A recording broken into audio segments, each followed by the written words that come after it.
Estamos de volta com mais uma edição do Jornal Toda Hora para te manter bem informado nessa tarde de quinta-feira. E olha só, por 222 votos a favor e 209 contrários, a Câmara dos Representantes dos Estados Unidos aprova o fim do fechamento governamental, que foi a paralisação mais longa da história dos americanos. Os republicanos votaram em bloco a favor dessa resolução proveniente do Senado, após 43 dias de bloqueio orçamentário e com centenas de milhares de funcionários que ficaram sem receber seus salários. O presidente Donald Trump deve sancionar a lei em breve, segundo a Casa Branca. O Senado votou na última segunda-feira a favor do fim do fechamento, graças à participação de 8 democratas e à oposição de apenas um republicano. Os esforços dos democratas para tentar reabrir a grande discussão sobre os subsídios para a cobertura de saúde acabaram frustrados. O Senado votou por reenviar à Câmara dos Representantes um texto que não se compromete em nada nesta frente. Os republicanos se limitaram a prometer um debate separado, a curto prazo, sobre os auxílios para milhões de americanos pagarem sua cobertura de saúde. E cerca de 150 eurodeputados pediram ao parlamento que recorra à Justiça Europeia contra o Acordo de Livre Comércio com países latino-americanos que integram o Mercosul. Deputados franceses disseram que colegas de diferentes tendências políticas vão apresentar na quinta-feira uma resolução neste sentido.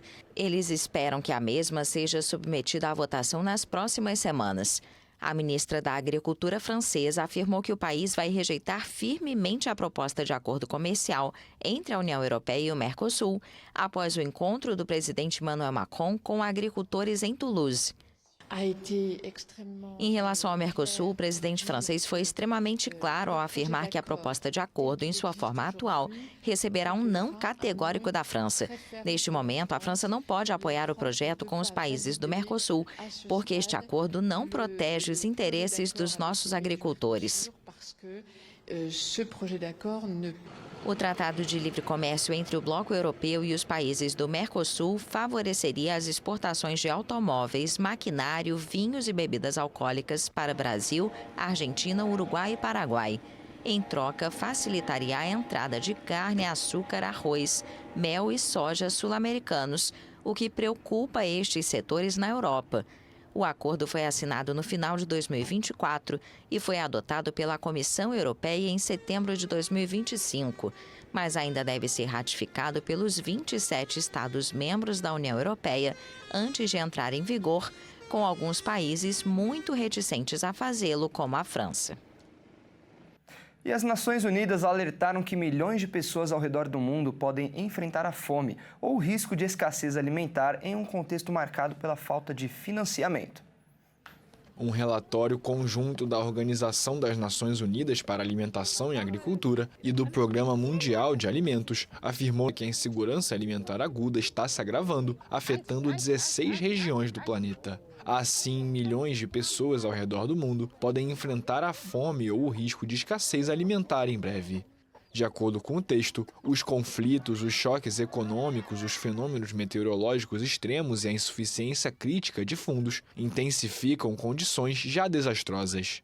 O documento enumera que Haiti, Mali, Palestina, Sudão do Sul, Sudão e Iêmen estão entre os países mais afetados, onde as populações enfrentam um risco iminente de fome catastrófica. O Programa Mundial de Alimentos destaca que a situação beira uma catástrofe alimentar totalmente evitável, que ameaça causar uma fome generalizada em vários países. O relatório também alerta que o financiamento da ajuda humanitária é insuficiente. O texto diz que dos 29 bilhões de dólares necessários para assistir as populações vulneráveis, apenas 10,5 bilhões foram recebidos, levando a ajuda alimentar aos refugiados quase ao colapso.